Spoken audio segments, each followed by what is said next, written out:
City న్యూస్కు స్వాగతం. అట్టడుగు వర్గాల అభ్యున్నతికి అహర్నిశలు శ్రమించిన జ్యోతిరావు పులే మహనీయుడని రాష్ట్ర మంత్రి కొల్లు రవీంద్ర అన్నారు. అట్టడుగు వర్గాల అభ్యున్నతికి అహర్నిశలు శ్రమించిన జ్యోతిరావు పూలే చిరస్మరణీయుడని రాష్ట్ర మంత్రి కొల్లు రవీంద్ర పేర్కొన్నారు. ప్రముఖ సంఘ సంస్కర్త జ్యోతిరావు పూలే జయంతి సందర్భంగా వలందపాలెంలోని జ్యోతిరావు పూలే విగ్రహానికి మంత్రి కొల్లు రవీంద్ర, ఆర్టీసీ చైర్మన్ కొనకళ్ల నారాయణరావు, జిల్లా కలెక్టర్ డీకే బాలాజీ తదితరులు పూలమాలలు వేసి ఘనంగా నివాళులర్పించారు. అనంతరం జడ్పీ హాలులో జరిగిన సమావేశంలో మంత్రి రవీంద్ర మాట్లాడుతూ విద్య ద్వారానే అట్టడుగు వర్గాల అభ్యున్నతి సాధ్యమని నమ్మిన జ్యోతిరావు పూలే విద్యాభివృద్ధికి ఎనలేని కృషి చేశారన్నారు. బడుగు బలహీన వర్గాల సంక్షేమం, అభివృద్ధికి జ్యోతిరావు పూలే తన జీవితాన్ని అంకితం చేశారన్నారు. దేశంలో మహిళా విద్య, కుల నిర్మూలన మరియు అణగారిన వర్గాల హక్కుల కోసం పోరాడిన గొప్ప సంఘ సంస్కర్త అన్నారు. ఈయన భార్య సావిత్రిబాయి పూలేతో కలిసి 1848లో పూణేలో బాలికల కోసం మొదటి పాఠశాలను స్థాపించారని, 1873లో సత్యశోధక్ సమాజ్ ఏర్పాటు చేసి కుల వివక్షకు వ్యతిరేకంగా సమసమాజం కోసం నిరంతరం శ్రమించారన్నారు.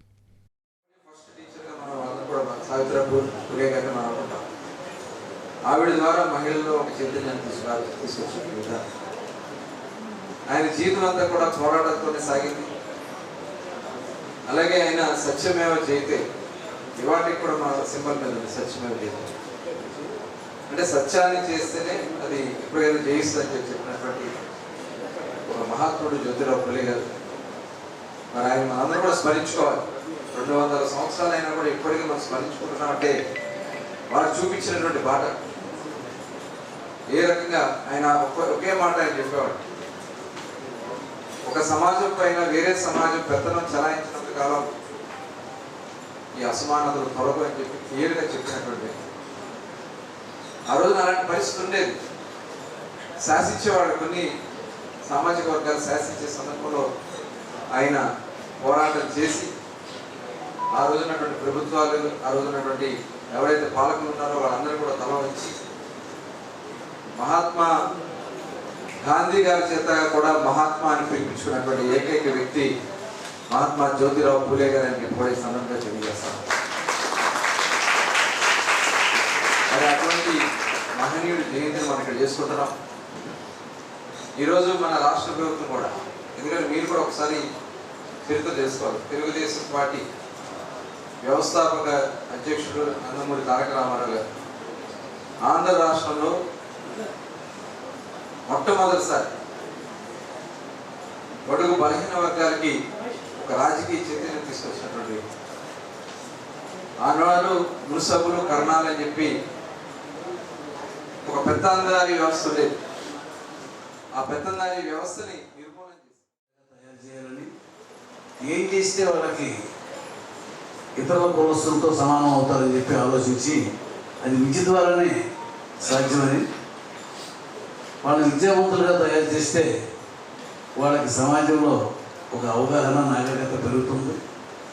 దానికి గాను ఆయన ఒక చిన్న అధ్యాపకుడిగా ఉండి కూడా అందులో ఉన్న బీసీలకు ప్రత్యేకించి విద్యాభావం చేయడం కోసం ప్రత్యేకమైన తరగతులు నిర్వహించి ఆయన భార్య సావిత్రిబాయి పూలే గారి ద్వారా మహిళలకు కూడా విద్యావంతులైతే ఇంకా పురుషులతో సమానంగా వారు కూడా సమాజంలో ఎదుగుతారని చెప్పి మహిళలకు మొట్టమొదటి ఆ రోజున చెప్పిన ఇన్ఫర్మేషన్ ప్రకారంగా భారతదేశంలోనే మొట్టమొదటి మహిళా పాఠశాల పెట్టి మరి సావిత్రిబాయి పూలే గారి మహిళలు కూడా జరిగింది. అలాగే శ్రామికులు, పగలలా కష్టపడి పనిచేసినటువంటి శ్రామికులకి వాళ్ళకు కూడా విద్యాబోధన చేయడానికి నైట్ టైం కూడా క్లాసులు నిర్వహించి ఆయన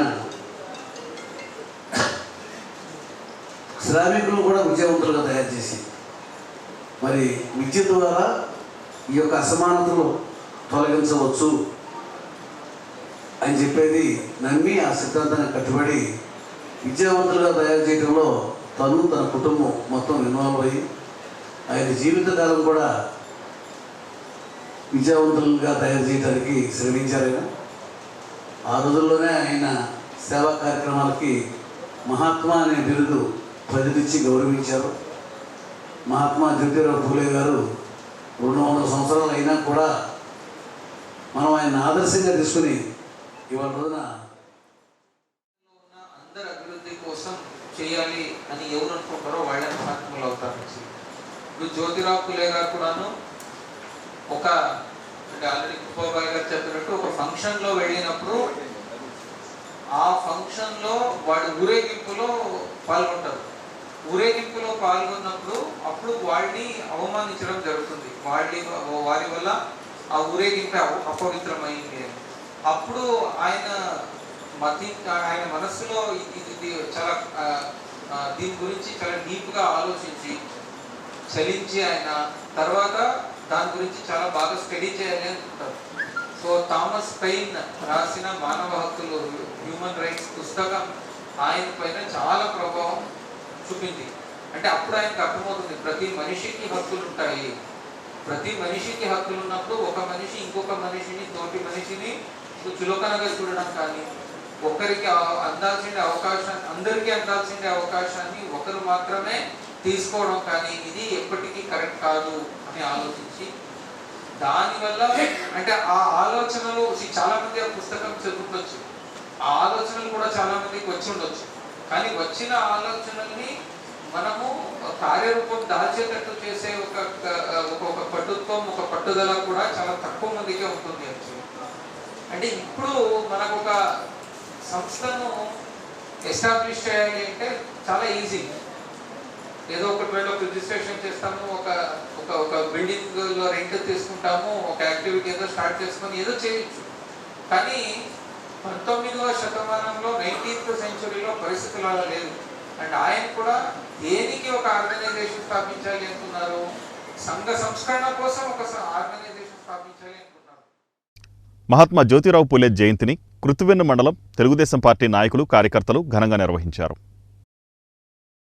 మహాత్మా జ్యోతిరావు పూలే జయంతిని కృత్తివెన్ను తెలుగుదేశం పార్టీ నాయకులు కార్యకర్తలు ఘనంగా నిర్వహించారు. ఈ కార్యక్రమానికి ముఖ్య అతిథిగా హాజరైన పెడన ఎమ్మెల్యే కాగిత కృష్ణప్రసాద్ మహాత్మా జ్యోతిరావు పూలే చిత్రపటానికి పూలమాలలు వేసి ఘన నివాళులర్పించారు. అనంతరం సీఎం రిలీఫ్ ఫండ్ ద్వారా 17 మంది లబ్ధిదారులకు మొత్తం 7,37,951 రూపాయల చెక్కులను అందజేశారు.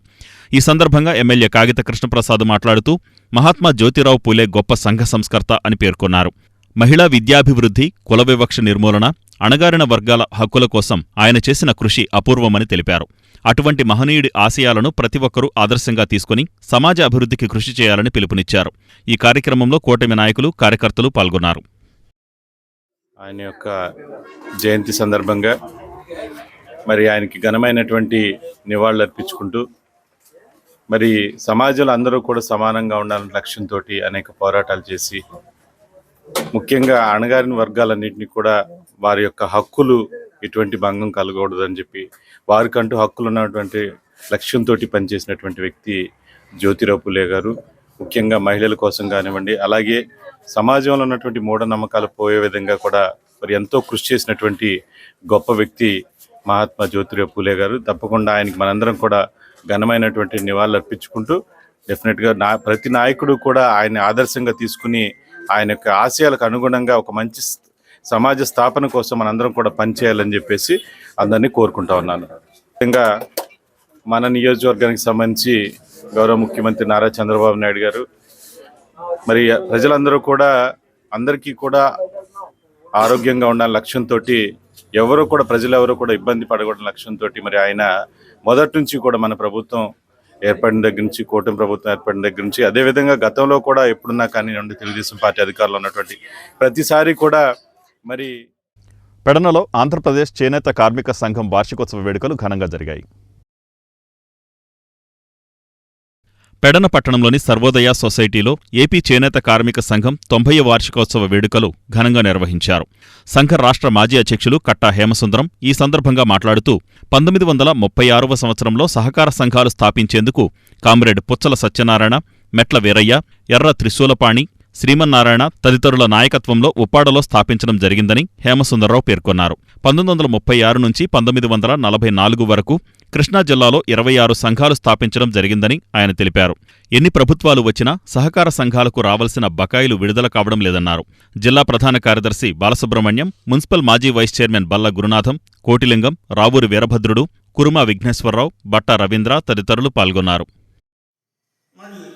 రాష్ట్ర వ్యాప్తంగా నిర్మించాలని చెప్పి ఒక పిలుపునివ్వడంతో కృష్ణా జిల్లాలోని మరి తంతని శ్రీమన్నారాయణ గారు, ఎర్ర కృష్ణోలపల్లి గారు, మెట్ట వీరయ్య గారి నాయకత్వాన వీరు ఈ కృష్ణా జిల్లాలోనే ఆ రోజుల్లోనే 26 చేనేత సహకార సంఘాలు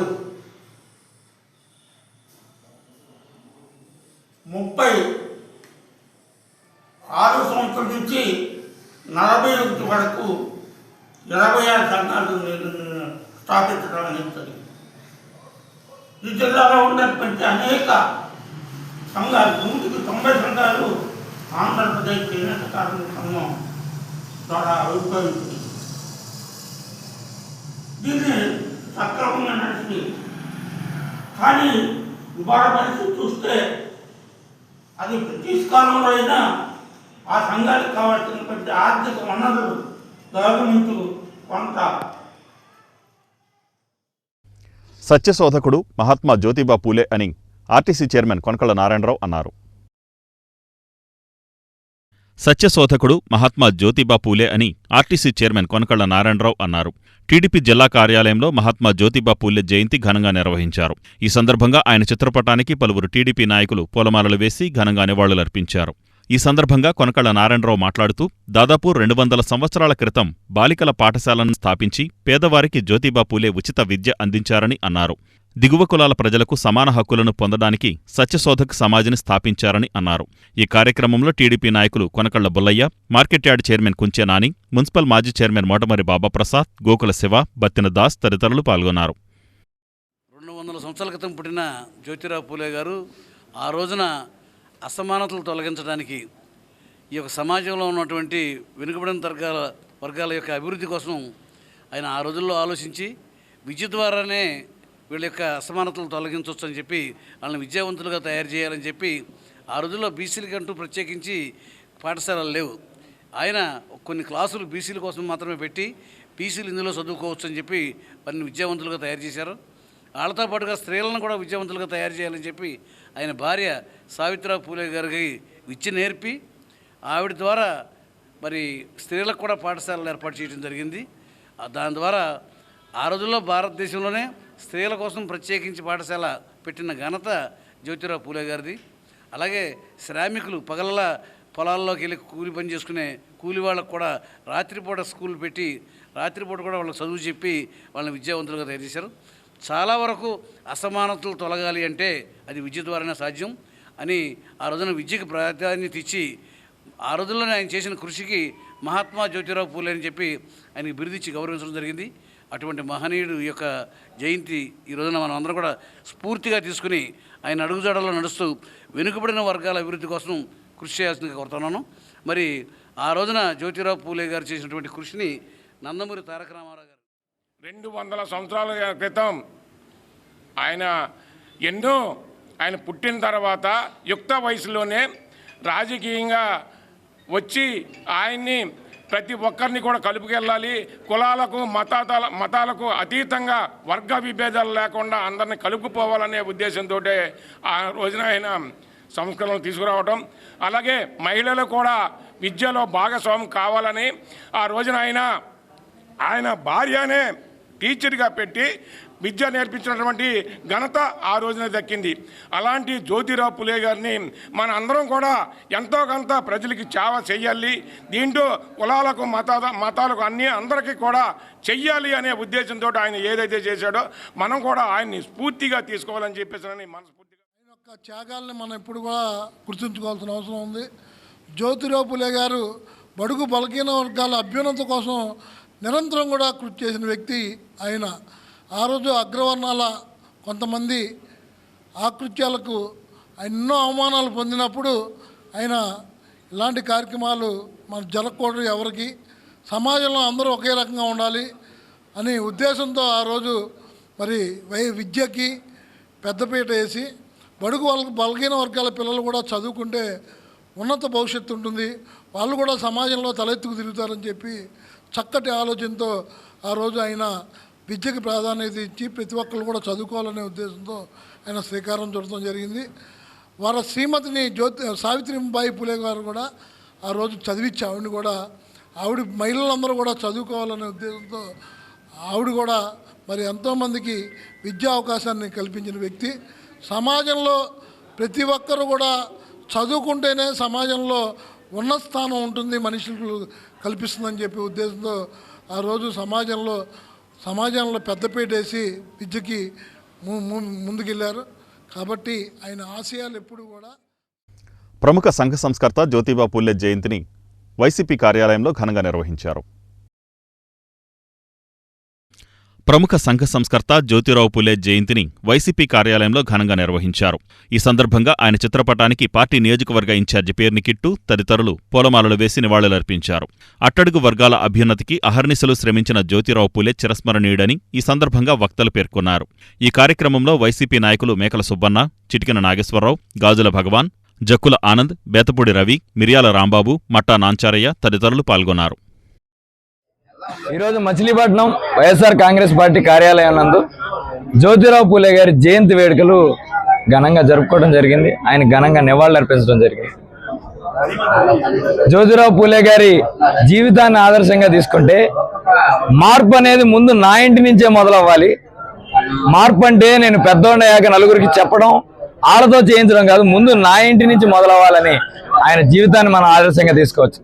మహిళల పట్ల అంటే మహిళలు వంటింటికి మాత్రమే పరిమితం అవ్వాలి, వంటింటిలోనే ఉండాలి, స్వగృహం నందు మగాడికి పని చేయాలనే తక్కువ భావన ఉన్న రోజుల్లో మహిళలకు కూడా మగవాళ్ళతో పాటు సమాన హక్కులు ఉండాలి, వాళ్ళు చదువుకోవాలి, వాళ్ళు అన్ని రంగాల్లో రాణించాలని ఆ రోజుల్లోనే కలగన్న గొప్ప వ్యక్తి ఆయన.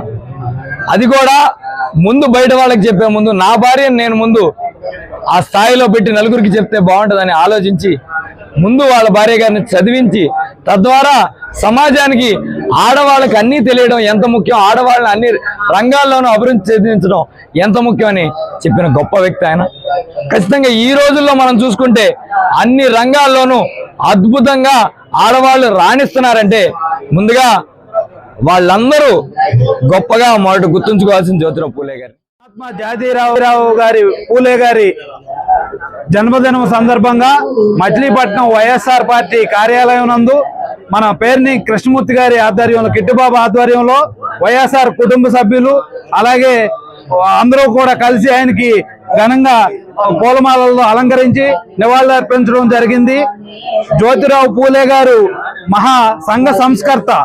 ఆ రోజుల్లో చదువు చెప్పించాలనే ఉద్దేశంతో ఆయన భార్యకి కూడా సావిత్రిబాయి పూలేకి కూడా చదువు చెప్పించి ఆమెను ప్రప్రథముగా భారతదేశంలో తొలి టీచర్గా ఆయన చేసి ఆమె ఎంతో మందికి నిరక్షరాస్యులకి చదువు చెప్పి అంటరానితనాన్ని వీటన్నిటిని నిర్మూలించడంలో గొప్ప పాత్ర పోషించారు.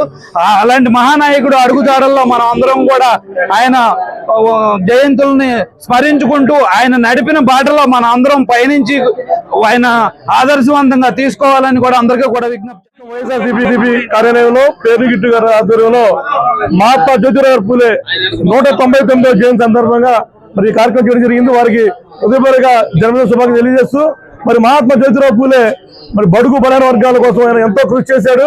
మరి భారతదేశంలో మహాత్మా అనే బిరుదు వచ్చిందంటే మరి బరోడ మహారాజ్ ద్వారా మహాత్మా అనే బిరుదు ఇచ్చిన ఏకైక వ్యక్తి మహాత్మా జ్యోతిరావు పూలే. మరి ఆయన వితంతు వివాహాలు రద్దు చేయడమే కాకుండా మరి సతీ సమాజాన్ని నిర్మూలించడం, అలాగే మహిళలు చదువుకోవాలనే ఉద్దేశంతో తన భార్యకు ముందు చదువు చెప్పించి భారతదేశంలో ప్రప్రథమ మహిళా ఉపాధ్యాయులు ఆయన భార్యను తీర్చిదిద్దారు. అలాగే మరి అంతరాంతరాన్ని నిర్మూలించాలని మరి ఆనాడే ఎంతో ఉద్యమాలు చేసి మరి చైతన్యంతో ఎంతో మంది చైతన్యం చేసిన ఆ మహానుభావుల ఆశయాలు పద్ధతులు. ప్రజా సంక్షేమం రాష్ట్ర అభివృద్ధి ధ్యేయంగా కూటమి ప్రభుత్వం పనిచేస్తోందని పెడన ఎమ్మెల్యే కాగిత కృష్ణప్రసాద్ అన్నారు. ప్రజా సంక్షేమం రాష్ట్ర అభివృద్ధి ధ్యేయంగా కూటమి ప్రభుత్వం పనిచేస్తుందని ఎమ్మెల్యే కాగిత కృష్ణప్రసాద్ అన్నారు. పెడన పట్టణంలోని తెలుగుదేశం పార్టీ నియోజకవర్గ కార్యాలయంలో జరిగిన ప్రజా దర్బార్ కార్యక్రమంలో పాల్గొన్న ఎమ్మెల్యే నియోజకవర్గ నలుమూలల నుండి పలు సమస్యలపై వచ్చిన ప్రజల వద్ద నుండి అర్జీలు స్వీకరించి వాటికి పరిష్కార మార్గం చూపారు. ఈ కార్యక్రమంలో పట్టణ మరియు మండల నాయకులు తదితరులు పాల్గొన్నారు.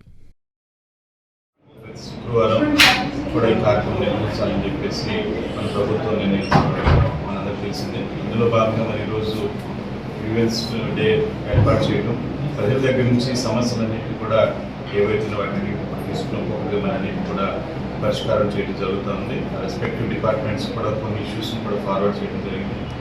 ముఖ్యంగా ఏదైతే సమస్యలు ఉన్నాయో రెవెన్యూ కానివ్వండి, లేదంటే ఇతర సమస్యలు ఉన్నాయో వాటన్నిటిని కూడా మరి డిపార్ట్మెంట్ వైజ్గా సెగ్రిగేట్ చేసి ఆన్లైన్ చేసి పీజీఆర్ఎస్ పోర్టల్లో కూడా ఆన్లైన్ చేయడం జరుగుతూ ఉందని కూడా మీకు తెలియజేస్తూ ఉన్నాను.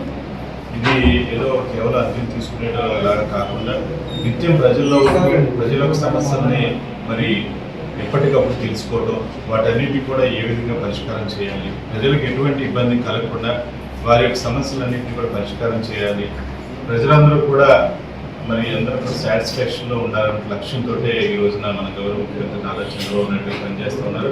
అదే తరహాలో ఉన్నటువంటి ఎంపీలు కానివ్వండి, ఎమ్మెల్యేలు కానివ్వండి, మంత్రులు కానివ్వండి, మండల నాయకులు కానివ్వండి, ఇతరత్ర నాయకులు ఎవరైతే ఉన్నారో అందరూ కూడా ఎప్పుడు కూడా ప్రజలకు నిత్యం అందుబాటులో ఉంటూ గ్రామాల్లో ఉన్నటువంటి సమస్యలన్నింటినీ కూడా పరిష్కారం చేయాలనే లక్ష్యంతో ఈ కార్యక్రమం చేస్తూ ఉన్నారు. డెఫినెట్గా ఏదైతే సమస్యలు ఉన్నాయో వాటన్నింటినీ కూడా. గిలకలదిండిలో క్షుద్ర పూజలు జరిగాయనడం కలకలం రేపింది. గిలకలదిండి పొలిమేరల్లో క్షుద్రపూజలు జరిపినట్లుగా ఆనవాళ్లు లభించడంతో ఆ ప్రాంత వాసులు భయాందోళనలు వ్యక్తం చేస్తున్నారు.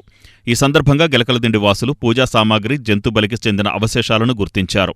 గ్రామంలో క్షుద్రపూజలు జరిగాయని వదంతులు వ్యాపించడంతో గ్రామస్తులు బిక్కుబిక్కుమంటున్నారు.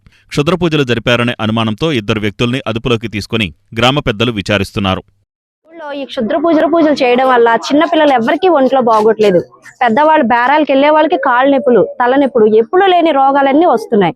అసలు ఇది ఇంతటితో వదిలేస్తే ఇలాంటి వాళ్ళని ఊళ్ళోనే ఉంచకూడదు. ఇంతటితో వదిలేస్తే ఇది ఇక్కడ దాకా కాదు, ఊళ్ళలో ఉన్న సగం ఇళ్లకి తలుపులు లేవు, గొళ్ళలు లేవు, తాళాలు లేవు. రేపొద్దుట ఇది చేసినోడు రేపొద్దుట చిన్నపిల్లలను బలిస్తే నీకు ఇంకా పవర్స్ వస్తాయంటే అవి కూడా చేస్తారు కదా. ఇంతటితోటి దీన్ని చిన్న విషయంగా తీసుకుని వదిలేయొద్దని అధికార పక్షాన్ని కోరుతున్నాము. లేదు ఫోన్లే, నేను పోలీస్ స్టేషన్కి వెళ్ళి మా బాధలు చెప్పుకున్న వాళ్ళు సరైన నిర్ణయాలు తీసుకోలేదు. మీరు చేసింది చేసుకోండి అన్నారు. మేమేం చేస్తామండి, తీసుకొచ్చి 4 దెబ్బలు వేద్దామనంటే పోలీసులు వాళ్ళ ఒంటి మీద చెయ్యి పడిందా మిమ్మల్ని అందరినీ మూసేస్తాం అంటున్నారు. మాకు ఏ విధమైన చర్యలు తీసుకోవాలో తెలియక ఇక మీడియాని ఆశ్రయించడం జరిగింది. మీరైనా సరైన సాయం చేస్తారని మేము మా ఊరి తరపున అందరం కోరుకుంటున్నాం.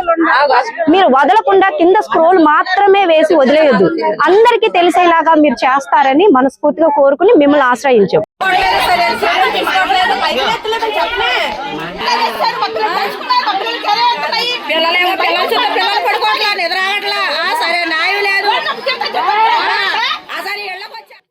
ఏమండి ఇదంతా ఈ ఇల్లు మొత్తం వేసేసారు.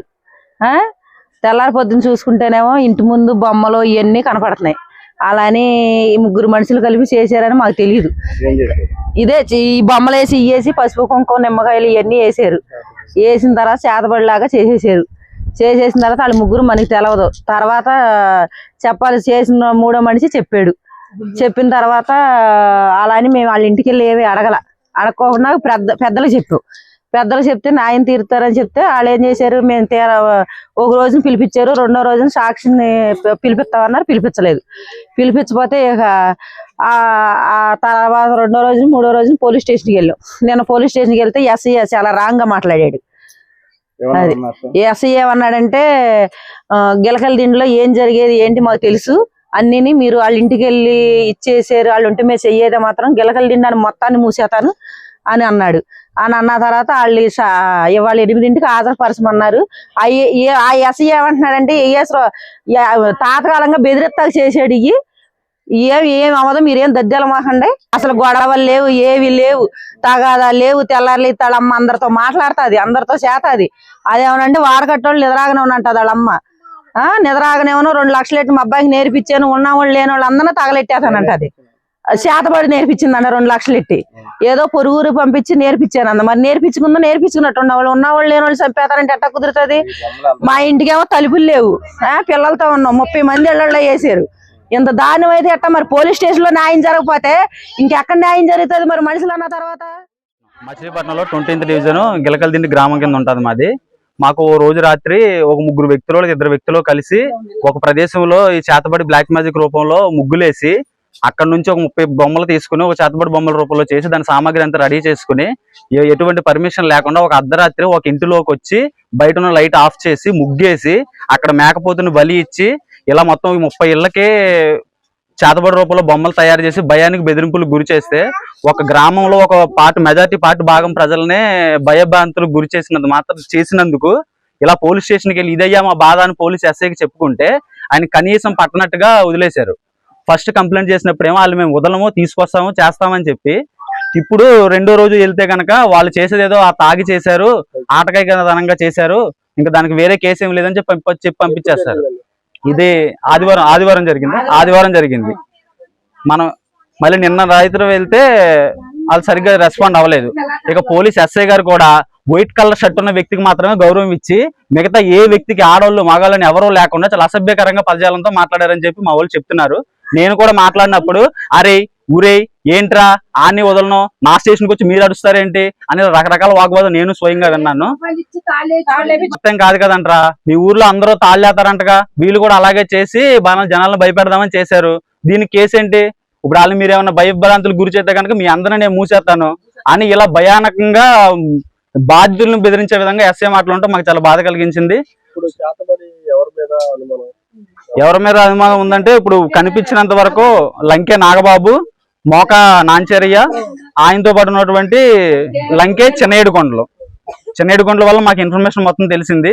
దాన్ని ఎలా తెలిసింది, ఎందుకు చేసింది, ఏమైనా టార్గెట్ చేశారా, లేదంటే ఊరు మొత్తం నాశనం చేయడం కోసం చేశారా, లేకపోతే ఇంకెవరైనా ఉండి చేశారా, లేదంటే ఏదైనా కుటుంబాన్ని టార్గెట్ చేశారా అనే దాని గురించి దర్యాప్తు కోసం ఎస్ఐ గారి దగ్గరికి వెళ్తే మాకు కనీసం రెస్పాన్స్ లేదు. అంటే ఒక 40 మంది జీవితాలతో ఆడుకుంటే పోలీస్ స్టేషన్ లో ఇండియన్ పీనల్ సెక్షన్ ప్రకారం ఏ కేసు లేదా? మమ్మల్ని బాధితులను పట్టించుకోరా? ఇంకెత్తనం జరిగి ఇప్పుడు ఎందుకు బయటకు వచ్చిందంటే మాకు రైతాంగం వ్యవస్థ అని, గ్రామ పెద్దల వ్యవస్థ అని పురాతన కాలం నుంచి ఉంది. మేము వాళ్ళ దగ్గర నుంచి ముందు వాళ్ళ దగ్గర చెప్పుకుని బయటకు వెళ్తాం.